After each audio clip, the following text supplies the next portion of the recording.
Bonjour tout le monde, dans le monde, il existe différents types de quartiers. Et s'il y a bien un type de quartier qu'on retrouve dans tous les pays, c'est les quartiers riches. Les quartiers chics, les quartiers huppés. On va faire un tour du monde pour voir certains de ces quartiers parmi les plus célèbres et voir comment ils s'articulent dans des agglomérations plus grandes. Amérique du Nord. On commence par l'Amérique du Nord et même par le Canada. Le Canada est un pays comme les autres et nous servira d'exemple pour les autres pays. Dans chaque pays, on trouve plusieurs villes emblématiques.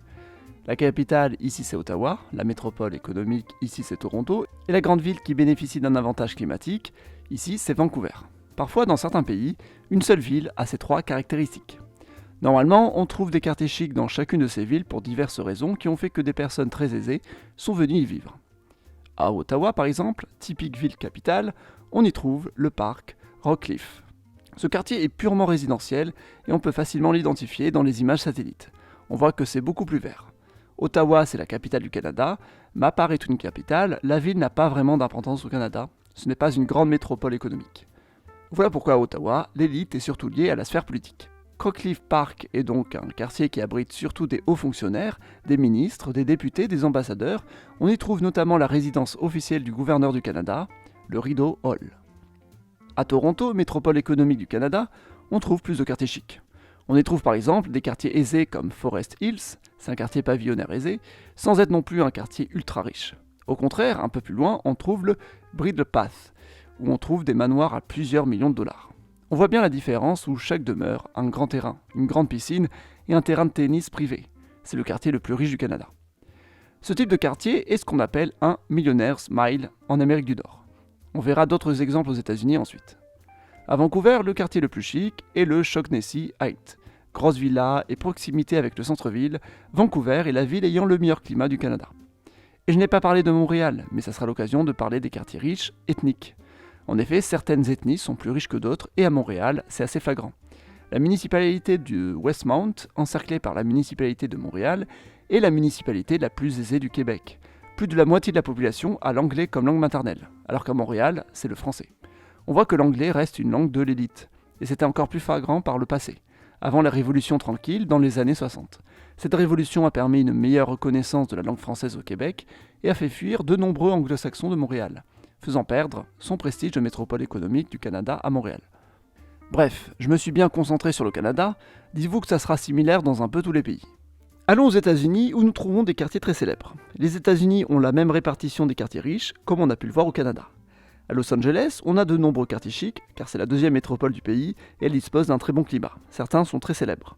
Par exemple, nous avons la ville de Beverly Hills, dans la banlieue de Los Angeles. Elle n'est pas très loin du quartier Hollywood. Beverly Hills est considéré comme le quartier résidentiel historique des célébrités du cinéma hollywoodien.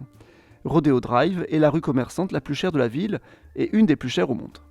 La ville a été très médiatisée aux États-Unis, elle est devenue célèbre notamment dans les années 60 avec la série The Beverly Hillbillies, qui raconte l'histoire d'une famille pauvre qui devient riche du jour au lendemain et qui part vivre à Beverly Hills. Il y a eu d'autres films et séries qui mettent en avant cette ville. Autre quartier célèbre à Los Angeles, celui de Bel Air, et c'est un niveau au-dessus car on trouve surtout des grosses villas sur la colline, avec piscine et terrain de tennis évidemment. Le quartier est délimité par le Sunset Boulevard du quartier de Westwood, très célèbre artère de Los Angeles. Au sein de Westwood, on trouve le quartier de Holmby Hills, un autre quartier très chic de Los Angeles. En 2021 a été achevée The One, la villa la plus chère de Bel Air et sûrement du monde entier. Elle est au sommet d'une colline avec une vue sur Los Angeles. Ces trois quartiers chics sont surnommés le triangle de platine de Los Angeles, où les manoirs peuvent se vendre à plusieurs dizaines de millions de dollars. Dans la Silicon Valley, dans la banlieue de San Francisco, il existe aussi un quartier très riche, Loyola, avec de grandes villas sur les collines qui surplombent la ville. Il y a aussi Atherton, une autre ville de riches. On voit nettement la différence entre les quartiers pavillonnaires plus classiques et Atherton et ses grandes maisons. Maintenant, allons voir New York, la capitale économique des États-Unis et même du monde. À Manhattan, le quartier le plus aisé est Upper East Side.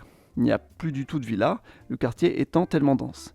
La zone la plus chère du quartier est celle qui longe le Central Park sur la 5e avenue, mais ce n'est pas vraiment un quartier purement résidentiel. Si on va dans la banlieue lointaine de New York, sur l'île de Long Island, on trouve une colonie estivale. Dans le sud de Southampton, on trouve un quartier pavillonnaire gigantesque en taille puisque chaque résidence occupe un immense terrain avec manoir, piscine olympique et terrain de tennis. Mais le quartier est à 2 heures de Manhattan. Il est plutôt destiné pour des séjours de quelques jours, plutôt que pour y vivre toute l'année. En Floride, dans la banlieue de Miami, il y a Palm Beach, qui propose un bon climat, une proximité avec une métropole millionnaire et la mer. Les gens ont tous leur piscine et leur petit ponton privé. Bref, c'était les États-Unis. Je me suis bien attardé, mais c'est parce que c'est le pays des excès. On trouve toutes sortes de quartiers pour riches dans ce pays. Au Mexique, le quartier aisé par excellence se trouve à Polanco, dans la banlieue de Mexico, et en particulier Lomas de Chapultepec, où on trouve les grandes villas. En Amérique centrale ou dans les Antilles, chaque capitale a son quartier aisé. Par exemple ici à Panama, dans le quartier Costa del Este, avec villas et tours d'habitation de luxe. Ou même à Port-au-Prince, capitale du pays le plus pauvre d'Amérique, Haïti, ici dans le quartier de Pétonville, alors que les bidonvilles sont juste à côté. Amérique du Sud. L'Amérique du Sud est particulièrement intéressante par ses inégalités. Je voudrais montrer 3 cas emblématiques dans cette région. Les riches aiment bien être en hauteur, sur des collines pour voir le reste de la ville. À La Paz en Bolivie, c'est l'inverse, le quartier riche est situé tout en bas. C'est Calacoto, même si on est loin d'un quartier avec de luxueuses villas. En Bolivie, il faut plutôt aller à Santa Cruz, capitale économique du pays, pour trouver des quartiers plus extravagants. Par exemple à Colinas del Urubu. Les 2 autres cas emblématiques que je voudrais montrer sont au Brésil. À Rio tout d'abord, pour avoir une belle ville remplie d'inégalités, Barra da Tijuca est le quartier aisé de la ville, situé sur la mer. On y trouve des villas, des piscines, des terrains de golf, mais aussi des immeubles de luxe. Ici, les quartiers sont obligatoirement fermés, trop dangereux de pouvoir y laisser passer n'importe qui. Il y a donc un contrôle à l'entrée de ces quartiers. Et puis pas très loin, on trouve les bidonvilles de Rocinha. Ce type de quartier ultra riche, à côté de bidonvilles, on le trouve aussi à São Paulo. Ici avec le quartier de Morumbi et ses piscines. Cette division est devenue célèbre avec la photo de Tuca Vieira. Cependant, ce n'est pas le quartier le plus chic de la ville, ni le bidonville le plus pauvre. Le 3e type de quartier chic que je voulais vous montrer se trouve à Manaus. Le but étant de montrer que même au fin fond de l'Amazonie, on trouve le luxe des quartiers aisés. Ici, à Alexo ou à Adrianopolis, on trouve des villas avec piscine. Et le quartier est fermé avec murailles et miradors pour le protéger. Europe. L'Europe est moins inégalitaire que l'Amérique, mais on trouve une variété de quartiers UP historiques. C'est très différent qu'en Amérique, car en Europe, on trouve des quartiers à forte densification. À Londres, par exemple, il y a les très UP South Kensington et Knightsbridge, à côté de Chelsea. C'est des quartiers avec des maisons mitoyennes. Le quartier de Holland Park abrite de sublimes villas d'appartements. Londres est considéré comme l'agglomération qui compte le plus de millionnaires au monde. Ici, je parle de millionnaires en dollars des États-Unis. 800 000 Londoniens sont millionnaires. Neuilly-sur-Seine est considérée comme la banlieue la plus chic de Paris. Elle est très bien placée car située entre la ville de Paris, la forêt du Bois de Boulogne et le quartier d'affaires de la Défense. Cependant, si on cherche de grands quartiers avec grandes villas ultra chic en France, il faut aller sur la Côte d'Azur. Par exemple ici à Saint-Tropez, ou les grandes villas du Cap d'Antibes qui n'ont hélas plus accès à la mer depuis la loi littorale, pauvres millionnaires. Et puis il y a Monaco, un pays réservé pour les millionnaires. Ici, il n'y a pas de place pour des villas, les gens vivent dans des immeubles. On y trouve notamment l'appartement le plus cher du monde, mais qui n'arrive pas à se vendre. Il coûte plus de 300 millions d'euros. À Barcelone, grande métropole méditerranéenne, le quartier des riches se trouve sur les collines, à Pedralbes, avec vue sur la ville et la mer. À Madrid, il y a le grand quartier de La Finca, où vivent notamment les joueurs de football parmi les mieux pays du monde. Dans l'agglomération de Genève, une des villes qui compte le plus de millionnaires au monde, on trouve Colonie dans sa banlieue, avec de nombreuses villas avec piscine qui surplombent le lac Léman. En Russie, j'ai trouvé le village de Greenfield, un village d'élite rempli de somptueuses villas. Et j'ai envie de m'attarder sur ce village car il représente bien la vision qu'il y a de l'élitisme. Premièrement, ce village a un nom anglais, Greenfield. On est donc déjà dans cette vision du rêve anglo-saxon où les Américains ont leurs grandes villas sur de belles pelouses. Le village est vendu par la société russe Villaggio Estate, plus grand promoteur immobilier de luxe en Russie. Villaggio Estate, c'est un nom à consonance italienne. Là encore, il y a un choix linguistique qui fait rêver. Selon la description officielle de Greenfield, il expliquait que le village s'inspire de l'ambiance de la station balnéaire de Forte dei Marmi en Toscane, une station balnéaire d'élite. Il expliquait qu'il désirait ressembler à une banlieue européenne, dans le sens un endroit verdoyant avec de belles maisons, et il est même indiqué qu'il y a une école maternelle anglais-français de langue élitiste. Ça rappelle le fait que par le passé, l'élite russe ne parlait pas le russe mais plutôt le français. C'était une façon de se différencier du peuple. Et d'ailleurs, j'en profite pour faire une parenthèse linguistique, mais certaines langues sont conçues pour être élitistes, par leur difficulté d'apprentissage. Le français est difficile à maîtriser, l'anglais a une prononciation très typique, et les langues peuvent devenir des outils d'inégalité. Et ces inégalités sont particulièrement marquées dans certaines villes d'anciens pays colonisés. Afrique. En Afrique, on trouve plusieurs langues officielles européennes qui se sont imposées dans des pays où les langues maternelles sont différentes, mais sans la même reconnaissance ou prestige. Par exemple, à Casablanca, la langue officielle est l'arabe, la langue parlée est l'arabe marocain, mais le français est une langue administrative. Et dans le quartier d'Anfa, on trouve les villas avec piscine, là où vit l'élite de la ville, et cette élite utilise la langue française. Cet élitisme linguistique, on le trouve partout en Afrique, et ce dans toutes les langues européennes qui se sont implantées. En Afrique subsaharienne, il y a une plus grande division entre les quartiers pauvres et riches, bien séparés en deux mondes distincts. Ici à Lagos, on trouve Banana Island, une île artificielle créée pour y construire des résidences pour les ultra-riches. Au sud, à Éco-Atlantique, on voit une île artificielle en construction, là aussi pour les plus riches. À Abidjan, la commune de Cocody est la plus aisée. On y trouve le quartier de Beverly Hills, appelé ainsi en l'honneur de celui de Los Angeles. On y trouve aussi le quartier de Riviera Golf, plus au sud. À Nairobi, le nord est occupé par des quartiers avec des villas. On voit que la ville est vraiment en développement avec l'apparition d'une élite de grande taille. On ne trouve pas de quartiers si grands dans la plupart des capitales d'Afrique subsaharienne. Mais si vous voulez de l'indécence, il faut aller en Afrique du Nord. Au Caire, la plus grande agglomération du monde arabe, dans la banlieue, on peut voir que des quartiers sont apparus dans le désert comme celui de Madinati, plein de villas, de jardins et de piscines.